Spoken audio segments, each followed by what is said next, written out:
In this lecture, we want to look at C.S. Lewis' work, The Abolition of Man, and his look at this issue of relativism, and look at it from that angle. We've looked at it before a little bit more philosophically and the kind of issues that are involved in the charges that new atheists have made that religion is evil. We want to look at C.S. Lewis, who wrote a number of years ago on these issues, because he's so articulate in the way that he puts it, to be able to look at it from a different angle. I think with these issues, it's often good to go back over it a few different times in order to understand it more profoundly. C.S. Lewis deals with some of the same issues, but also some different issues from a different slant. So let me give you, first of all, some introductory things on this whole issue that I didn't cover earlier, and then we'll look at Lewis's argument. Let's start out with a word of prayer. Lord, we thank you for this time where we can come together and think deeply. Thank you for your servant, C.S. Lewis, who spoke so articulately in the past about these things. And I pray that we might be able to learn from him and better be able to articulate, defend, and live our faith in this culture. We ask this in Christ's name. Amen. In the culture, we certainly do have a very relativistic society. There's a culture wars with traditional values as opposed to people that hold a different set of values. One particular illustration of this is a book by Alan Bloom called Closing of the American Mind. And in this particular book, he made a very interesting argument, because in American universities, they tend to perpetuate an idea of openness. It's a kind of endless openness. You're not allowed to actually come to conclusions. You're more supposed to be open to every particular view that's out there. But as Bloom pointed out, this endless openness leads to a kind of closedness by strange consequence, the closing of the American mind to ever arriving at anything really true. Now, you would think that the purpose of opening your mind is actually to sooner or later arrive at a conclusion, but that's not allowed in our, in quotes, tolerant society. G.K. Chesterton puts it very concisely along these lines. He said, the purpose of opening the mind, as in opening the mouth, is to close it on something solid. Very concise way of stating it. I mean, it's a good purpose to have openness and really listen and be fair. Consider various alternative views, but sooner or later, you have to or need to make decisions if you're not going to spiritually or intellectually speaking starve to death. There's a little poem I came across by Steve Turner called Creed that puts this whole relativist thing in our society very concisely. Here's what he says. We believe in Marx, Freud, and Darwin. We believe everything's okay as long as you don't hurt anyone to the best of your definition of hurt and to the best of your knowledge. We believe in sex before, during, and after marriage. We believe in the therapy of sin. We believe that adultery is fun. We believe that sodomy is okay. We believe that taboos are taboo. We believe everything's getting better despite evidence to the contrary. The evidence must be investigated. You can prove anything with evidence. We believe there's something in horoscopes, UFOs, and bent spoons. Jesus was a good man, just like Buddha, Muhammad, and ourselves. He was a good moral teacher, although we think his good morals were bad. We believe that all religions are basically the same, at least the one that we read was. They all believe in love and goodness. They only differ on matters of creation, sin, heaven, hell, God, and salvation. We believe that after death comes the nothing. Because when you ask the dead what happens, they say nothing. If death is not the end, if the dead have lied, then it's compulsory heaven for all, excepting perhaps for Hitler, Stalin, and Genghis Khan. We believe in Masters and Johnson. What's selected is average. What's average is normal. What's normal is good. We believe in total disarmament. We believe that there are direct links between warfare and bloodshed. Americans should beat their guns into tractors, and the Russians, or he just kind of dates this, or other people might be sure to follow. We believe that man is essentially good. It's only his behavior that gets him down. This is the fault of society. Society is the fault of conditions. Conditions are the fault of society. We believe that each man must find the truth that is right for him. Reality will adapt accordingly. The universe will readjust.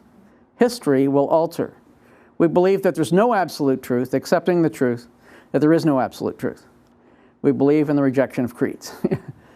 So it's a very interesting, provocative statement by this Christian writer who puts the creed, of the relativists in a amusing fashion, but it's got a significant amount of truth to the way he puts it. Notice that last statement, we believe that there's no absolute truth, accepting the truth that there is no absolute truth. This observation is sometimes mocked, or it's realized that this is true within the society, but there is something that's actually contradictory about this assertion that there's nothing absolute, because that statement itself is an absolute statement. There are certain statements that, right at the very root of it, are self-contradictory. For instance, Gorgias, a Greek philosopher, said that all statements are false. What's the problem with that? If all statements are false, then the statement that all statements are false is false. All right, so that we're led to that kind of consequence. And the statement that there are no absolutes is probably not as easily seen to be so, but it's an absolute statement. It's equivalent to saying, I hold to the truth that there are no truths. Or it's wrong to say that there's anything wrong. So you can see quite obviously that there's what's going on here is the self-accepting fallacy. They're leaving out, they're not thinking about the implications of their statements on themselves. And even though it's often quickly passed off by philosophers or made a joke, I've seen it made a joke in certain films, that many philosophies had to be given up in the past because somehow or another their foundational assumption turned in on itself or was self-refuting.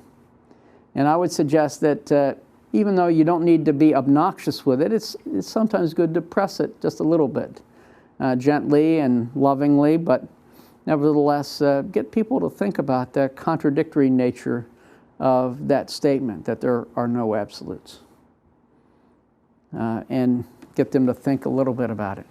I had a professor, Dr. Gerstner, that would in lectures sometimes, I remember one time we were debating something. He would play a cult member, and then we'd raise questions and discuss and try to deal with his objections. And one time he said to what we said, no, no, no, that will never do.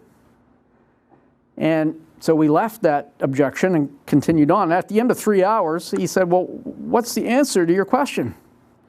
And he said, what's this? And he said, well, we said that. And you said, no, no, no, that will never do. And basically he said, you were right, but you should have at least gently pressed home that particular truth. And sometimes we need to do that. If people pass off quickly that which is to the core, we shouldn't so easily, if it's valid observation, so easily let it go if it's appropriate to make. You have to decide whether it's appropriate or not in each particular case. Well, the issue of relativism does lead to the rather strange situation that everybody's right and nobody's right. But this is very problematic. It essentially reduces truth to taste. Now, we don't essentially argue about taste.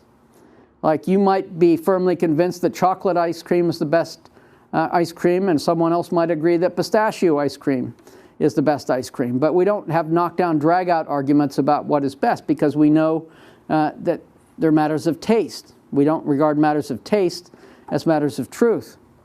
Yet, in many ways, this idea of reducing religious statements or ethical statements to matters of taste is like that.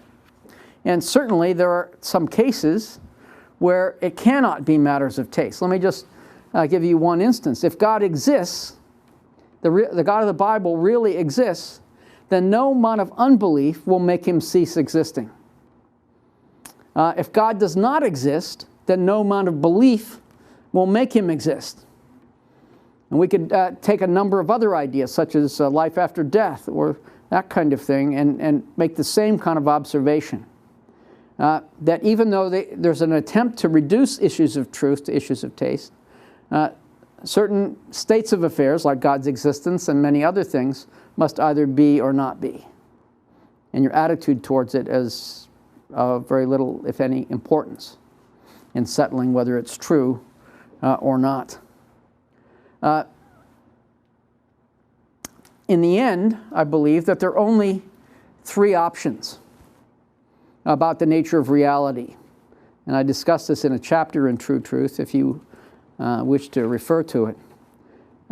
That reality is non-contradictory, or reality is contradictory, or reality is non-contradictory in some ways, and contradictory in others. Like, for instance, the law of non-contradiction says A is not non-A at the same time in the same relationship. You cannot both be there and not be there at the same time in the same relationship. This chair cannot both be there and not be there at the same time, the same relationship. Throughout history, believers in Christ and people that believe in the Bible have maintained the law of non-contradiction, that God cannot both exist and not exist at the same time and in the same relationship. That when God reveals himself to be holy, God cannot both be holy and not be holy in the same time, the same relationship. They've believed about reality and about God, that reality is non-contradictory and God is non-contradictory. If God could embody within himself contradiction, then we could say that God is holy and God is not holy at the same time and in the same relationship. Or God is good and not good in the same time and in the same relationship, and so on throughout all the attributes. In other words, if reality is contradictory, then we can know nothing about reality. If God is contradictory, then we can know nothing about God. I haven't fully illustrated that, but I've given you enough, I suppose, that you can think about that a little bit. And I've given you a couple illustrations along that line. There is a view that says the reality is essentially contradictory. That's more of the Eastern religious perspective that we'll look at later with regard to the New Age movement. They would say that in the end, all is one, and they'd also hold to the principle of non-distinction, that there are no real distinctions in the world, including the distinction between what is true and what is false, and also the distinction between what is good and what is evil. They say in the end, this idea of distinction, that I exist as distinct from you, or I exist as distinct from this chair, is Maya, or illusion. And so they, in the end, would argue that reality is contradictory. And again, we'll illustrate that more in a later talk. But there's a strange hybrid in the modern culture, and I don't know if anybody that's really tried to justify it. There were a couple philosophers in Thomas Aquinas' time that used this strange idea of double truth, but it didn't last very long because it's not very satisfying. But implicit in our society are things along these lines, that somehow reality is non-contradictory in math, science, and technology, but contradictory in religion and ethics. Religion is non-contradictory in math, that 2 + 2 = 4 and not 5. Reality is non-contradictory in science, like the law of gravity proves to be pretty irresistible. Unless you're Superman, you don't want to leap from the top of a tall building in a single bound, or there's a rather powerful force that will bring you down.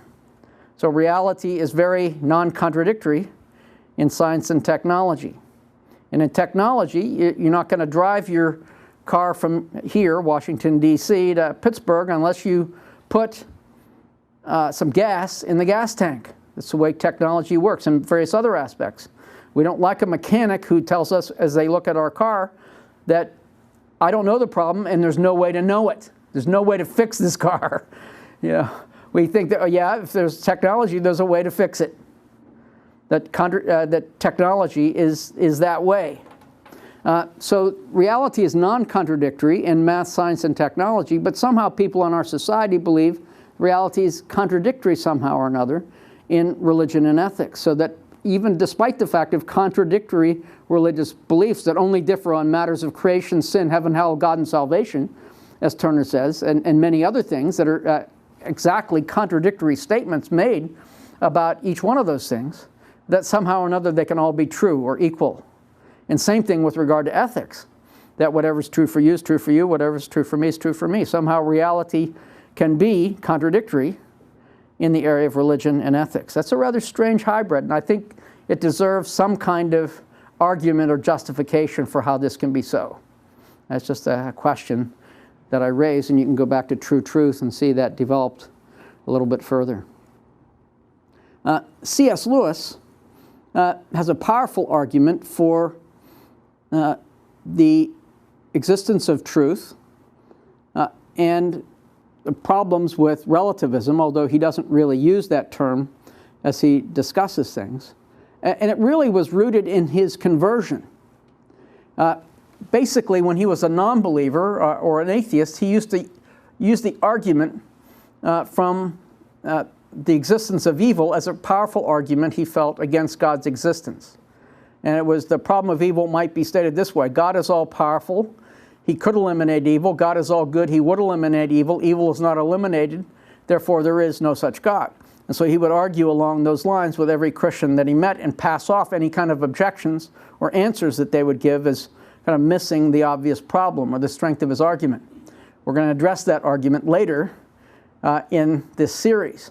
But Lewis started to understand that one part of his argument that was essential to a strong form of his argument was saying that there was really evil in the world.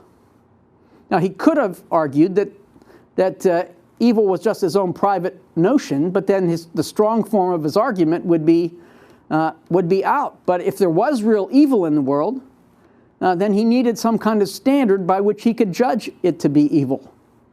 And he realized as an atheist, viewing the universe in a very grim, meaningless fashion, that he had no basis to say that there was anything really evil or good. And thus, by putting forward this argument, he, in a way, moved himself towards the existence of God. He had to either give up his statement of evil or maybe his atheism. And in the end, he gave up his atheism in part for, there are many different reasons for that, but in part because he believed that there was evil and good and a sufficient standard, which he found in God, by which to judge something to be evil and good. Then he wrote a book later on in life called Abolition of Man.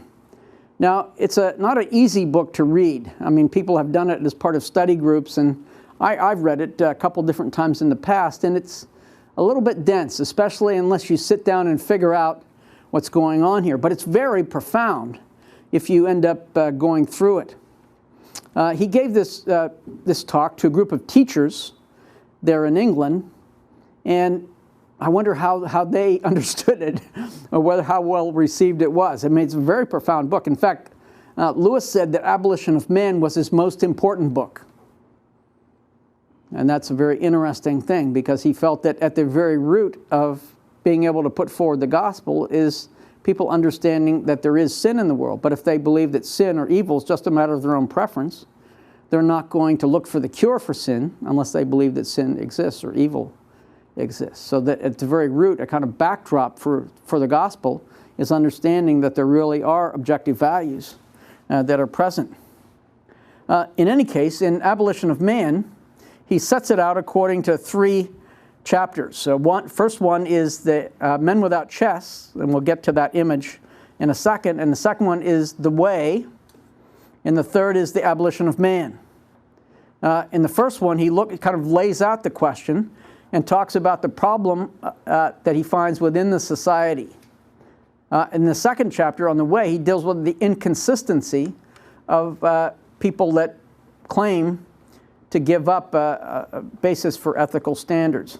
And in the third, Abolition of Man, he looks at the fruits of this denial in society, and he thinks the consequences could be dire. In any case, let's just lay out a little bit of the introduction to this argument. He presents to these teachers the idea of a book, which he calls the Green Book. He doesn't name what the book is. We could later talk about what it was. And he has a couple made-up names of the authors that do it, Gaius and Titius. He makes up these names as people who put forward these ideas. But they start out their textbook for students with the idea that the waterfall is sublime. And look at the nature of that statement. Now, the question is there anything really beautiful? Or is beauty just in the eye of the beholder? And the authors of this Green Book say that values such as this kind of statement about beauty, but also they suggest that it goes along the lines of truth and goodness as well, that values appear to be saying something very important, when in reality they're only saying something about our feelings. All right, these statements of what's objectively true appear to be saying something important, but really all they're doing is giving us the state of our emotions. It's a kind of emotivism that I talked about in the previous lecture.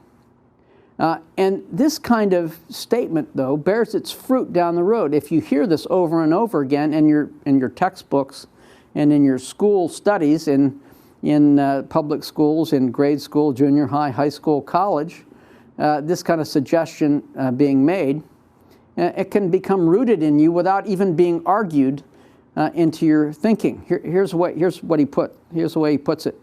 It's not a theory they put into his mind, but an assumption which 10 years hence, its origin forgotten and its presence unconscious, will condition him to take one side in a controversy which he has never recognized as a controversy at all.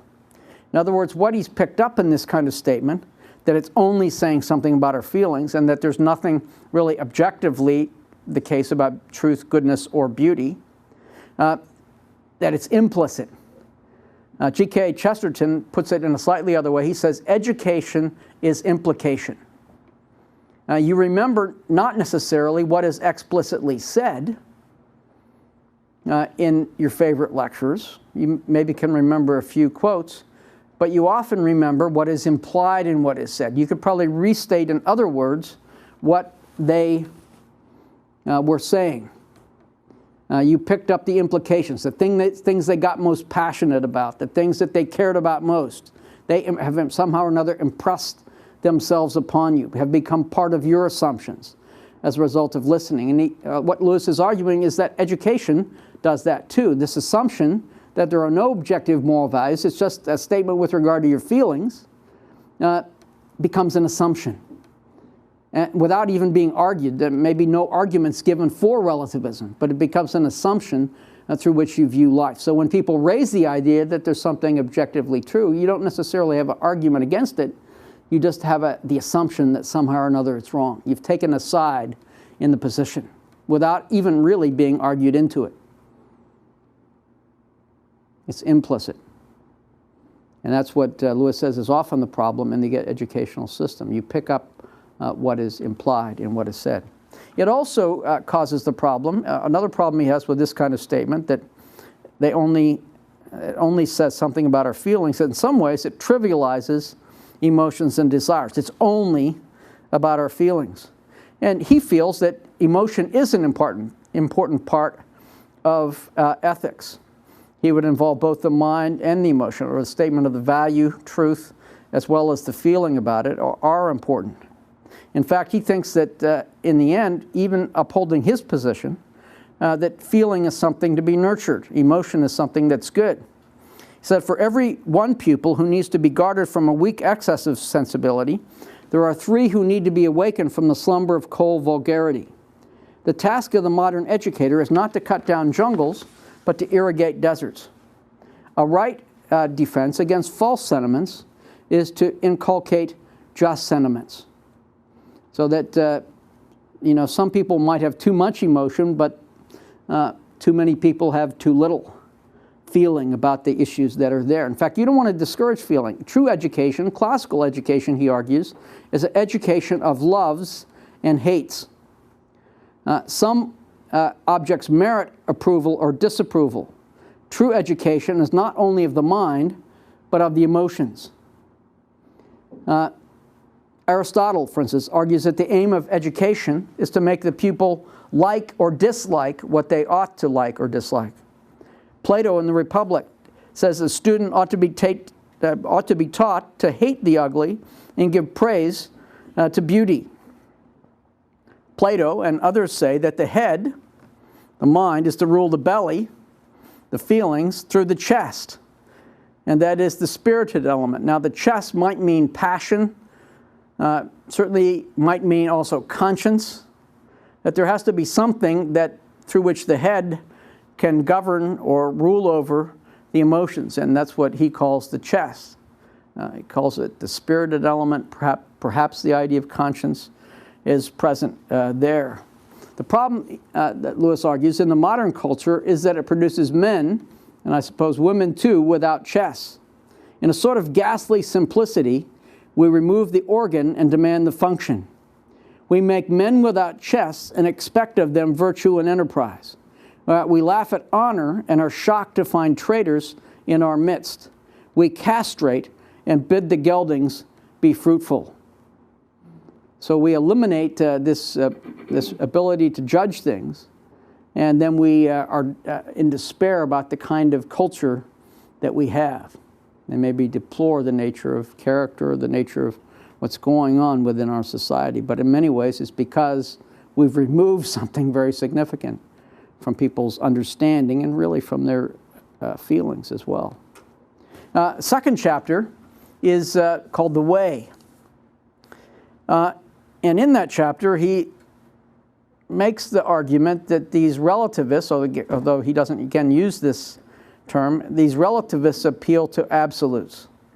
They seem to know better than they say that certain things are true or not, or certain things are good or not. The way I would put it is that even though many people are relativists and multiculturalists, somehow they view this idea of multiculturalism as being a good thing.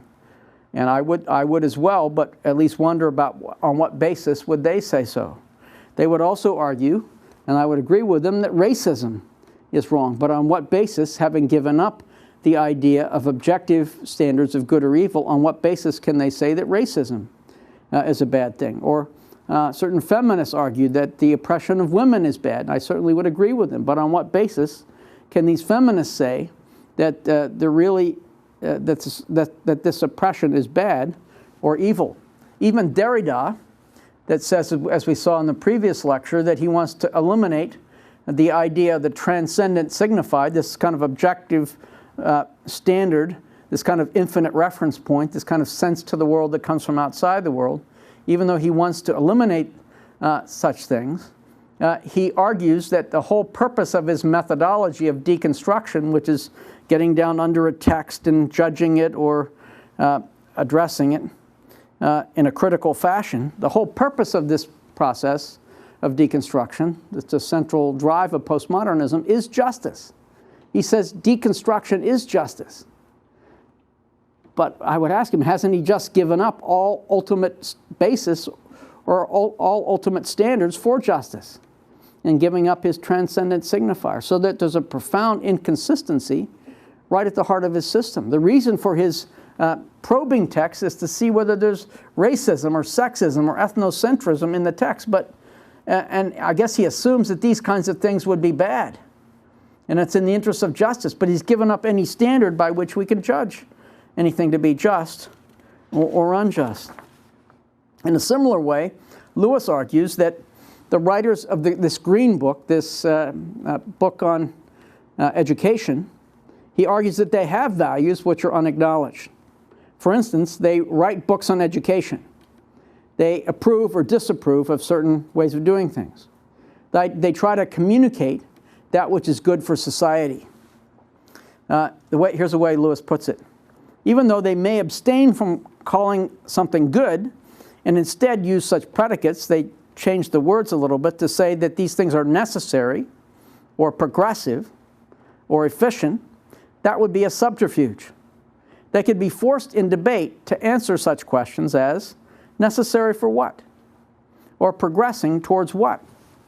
Or affecting what? In the last resort, they have to admit that some state of affairs was, in their opinion, good for its own sake. In other words, their skepticism about values is on the surface. It's for other people's values, and about the values current in their own set, they're not nearly skeptical enough. A great many of those who debunk traditional, or as they would say, sentimental values, have in the background values of their own which they believe to be immune from the debunking process. Now, on the one hand, you could appeal to instinct. But the question would be, why should we obey instinct? And the question is, which instinct, the higher or lower instinct? But I think in the end, there's no ultimate standard by which they can judge something to be right or wrong, because they've given up that kind of standard. You could, in this case, push these relativists to the logical conclusion of their false assumptions. For instance, journalist Arthur Koestler interviews a Japanese Buddhist. And here's what Koestler says: "You favor tolerance towards all religions and political systems.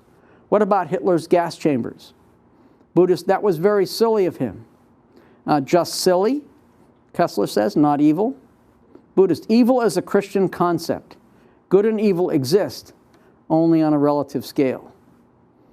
Certainly the atheist also believes that there are no absolutes, no ultimate standards by which we can judge things. And people from an Eastern religious perspective as well also argue that there are no ultimate standards. But that's profoundly problematic. And he says in the end, it would lead to a pretty disastrous circumstance. And he says in Abolition of Man, the 3rd chapter, he argues that this consequence that there is no evil, or there's no duty and no good, leads to rather disastrous consequences. G.K. Chesterton once said that people have given up on the idea of original sin when it's the only doctrine of Christianity that can be empirically proven. Just open up your eyes and look out at the universe and you see what's right or wrong. But on the other hand, once you've denied that there is anything good or evil, then it leads to the condition that's all too easy to happen, where people in the society, the conditioners, then create the conscience. You can have a social engineering that's all too easily brought into being. He says that the fruits of this philosophy of relativism are all too clear. He says, "I'm very doubtful whether history has shown us one example of a man who, having stepped outside of traditional morality and attained power, has used that power benevolently." We often hear the argument that power corrupts, and absolute power corrupts absolutely, and especially with those who lack any kind of absolute value. Then look at what could happen. They have no restraints or brakes upon the kinds of decisions that they make. And he points out some of the fruits of relativism say, for instance, with regard to Nazism and Hitler.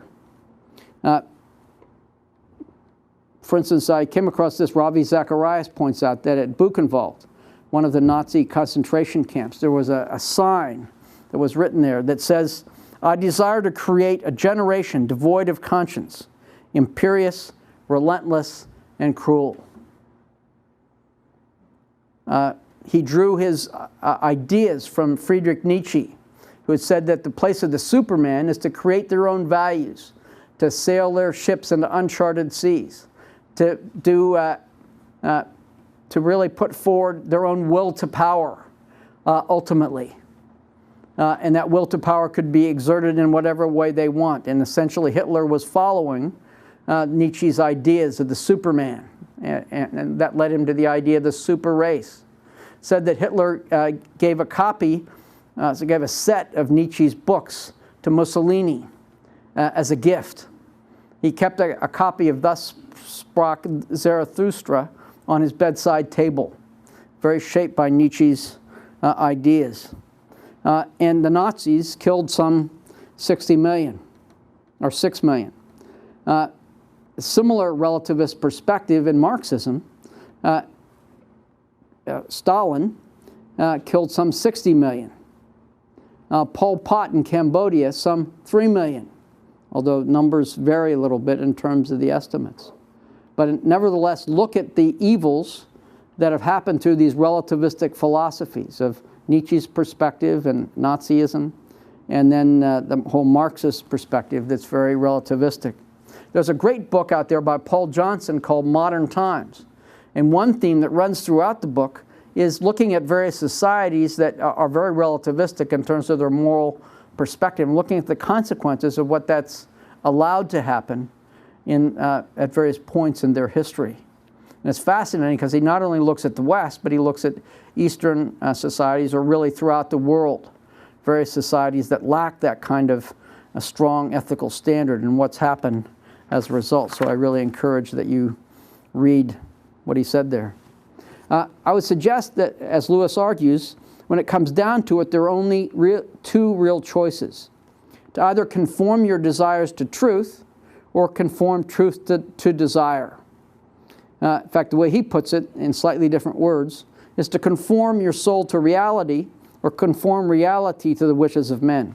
Here's what he says in this last chapter on Abolition of Man. He says, "There's something which unites magic and applied science, while separating both from the wisdom of earlier ages. For wise men of old, the cardinal problem had been how to conform the soul to reality, and the solution had been knowledge, self-discipline, and virtue.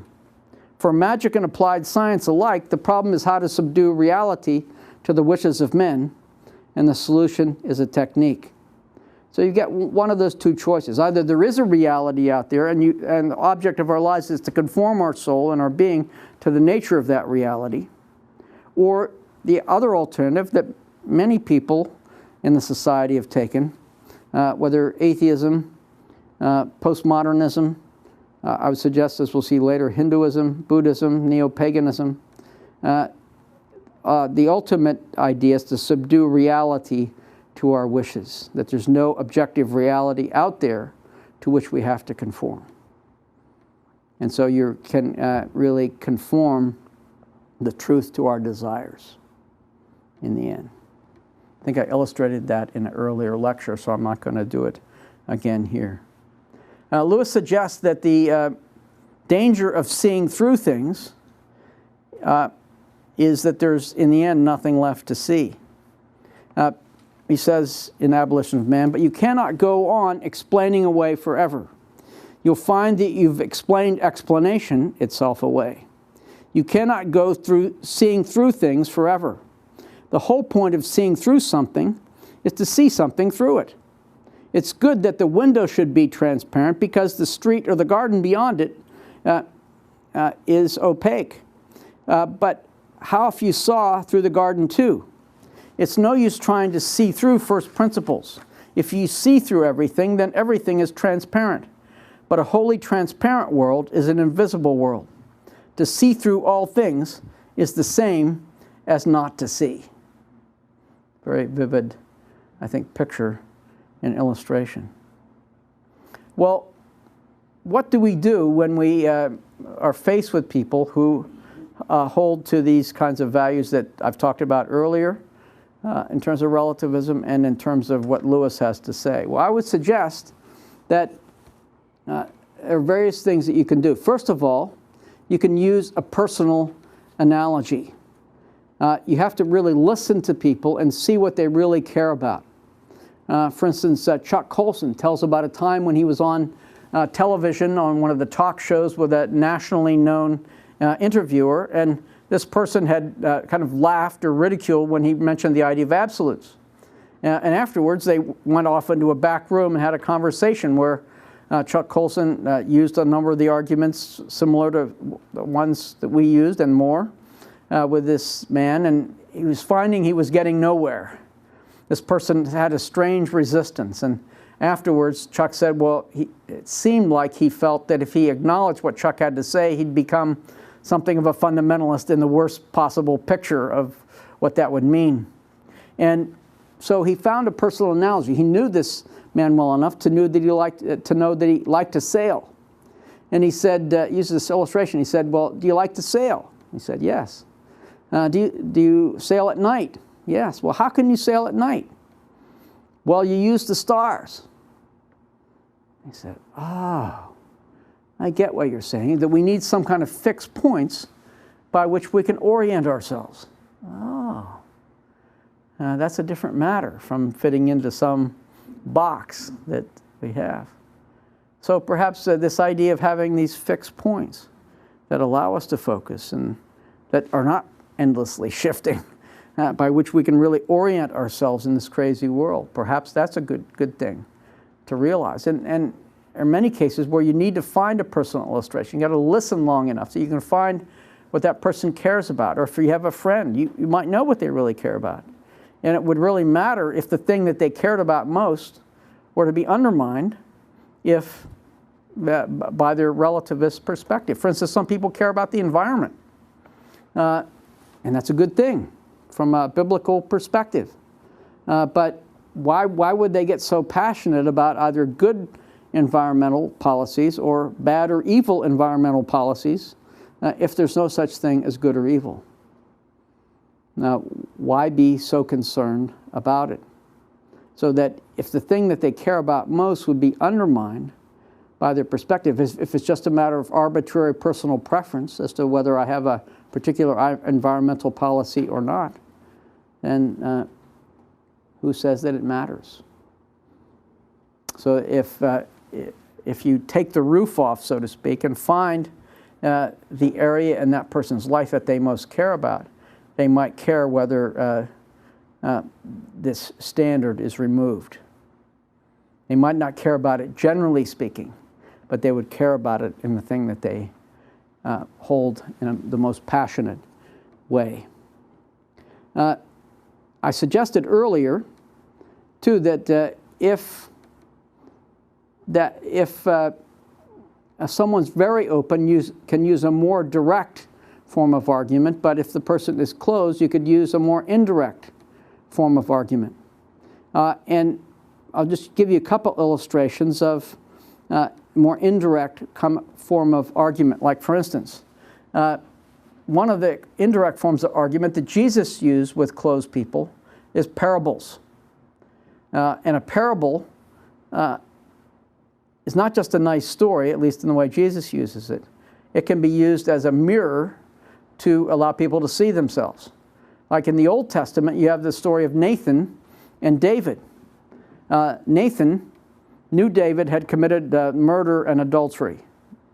Murder of Uriah and then adultery with Bathsheba, Uriah's wife.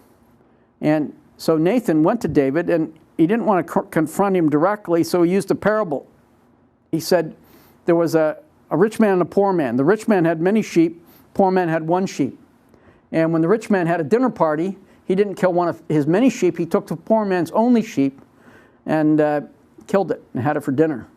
And David was outraged. It says, "Where is this man? We've got to do justice here." And Nathan said, "You are the man." So he used that parable as a means for putting up a mirror in front of David's eyes to be able to see himself more clearly. Well, Jesus does this all the time. He does it in the parable of the prodigal son, where the parable of the prodigal son has two sons. The prodigal son, who goes away and then comes back with real sorrow and is received back into the family. But then it's a parable about the second son, too, the elder son. And the parable is unfinished. Jesus told this parable of the two lost sons to the Pharisees and Sadducees who objected to him receiving sinners, tax collectors and prostitutes and that kind of thing into his midst. And the question was, it's an unfinished parable. Are you going to be like the father in the community that welcomed back the prodigal son and rejoice that this one has come back? Are you going to be like the elder son who stays out? And is the elder son going to actually come in to the banquet and welcome his brother back into the fold? Who are you going to be? Are you going to be like the father in the community? Or are you going to be like the elder son? The elder son. So it puts up the mirror on the face of the person that he's telling the story to. Or the parable of the Good Samaritan is also, so it's not just a nice story, it's used as a weapon in controversy. So the lawyer is raising a question about how do you get eternal life? And then the question comes down to, who is my neighbor? And there was a big raging debate about that in Jewish circles. Sometimes people said that the Gentiles and unbelievers, heretics, were not your neighbor. And so if you would find them in a ditch, you would just leave them there because they're not your neighbor. And so the question is, who's my neighbor? And Jesus tells the story of the Good Samaritan. And of course you have the three characters, the priest, the Levite, and the Samaritan. And the priest and Levite leave this man and walk by, keeping their distance. and leave the man on the side of the road. And then the Samaritan comes along and picks him up, binds his wounds, takes him down to an inn, leaves enough money to cover the man's expenses till he's well, and then later says, I'll come back and pay the rest at a later point. And Jesus essentially asks the question at the end of the parable, who proved to be the neighbor to the one in need? And of course the answer is what? The Samaritan. But the lawyer, listening to the story, can't even get out the word Samaritan because Samaritans were so hated. It says, the one who shows mercy. And Jesus says, go and do likewise. Now, you could have been arguing that very heavily debated question within Judaism about who's my neighbor, and that debate could still be going on. You have people making their points from one side or the other. But if you tell this parable that has only one obvious answer, and you say, go and do likewise, the debate's over. Now, I imagine that lawyer either received the message and changed his view, or perhaps went away even more frustrated than before. But the parable is used as a weapon in controversy to allow that person to see themselves more clearly. And I would suggest not only Jesus' parables could be used for that purpose, but you might make up your own little parables, as Nathan did, that could allow people to see more clearly where they are in a particular area. And so you don't have to just endlessly debate things. You have provocative ways of saying things that are short of just arguing back and forth. For instance, I had a person that I was talking to that was a relativist and really didn't believe that there was anything good or evil, but yet we had she had read a book that I'd also read called People of the Lie by Scott Peck that really argues that all sin is essentially life-taking. Not just murder itself, but like, for instance, when you criticize somebody, like a young child or an adult even, you can often find them wither. Sometimes you see it very easily in their face falls, or you just see in their spirit that they are really hurt by that kind of criticism. So it takes away life from that person that hears that criticism. So, and we'd both read and we talked about that. Talked about some of the illustrations he uses in the chapters that are very graphic and unforgettable about some of the stories where it seems like on the surface certain family dynamics are okay, but when you look beneath the surface, they're horrifying, make your skin crawl as you look at the implications of what's going on in these cases.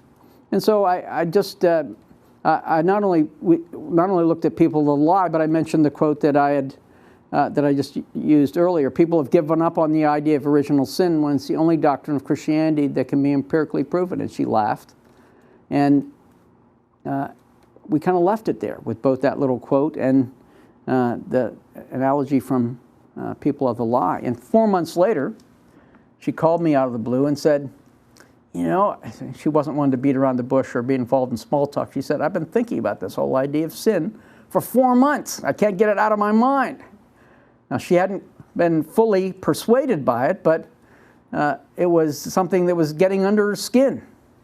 She couldn't avoid that idea because on the one hand, she believed that there was something wrong.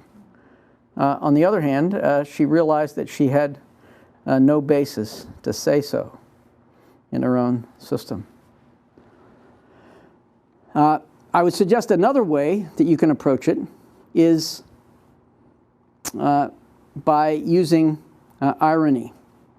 There was an article one time in Crisis Magazine, and there was a little section in it called "A Skirmish in the Culture War." And the way it went was along these lines.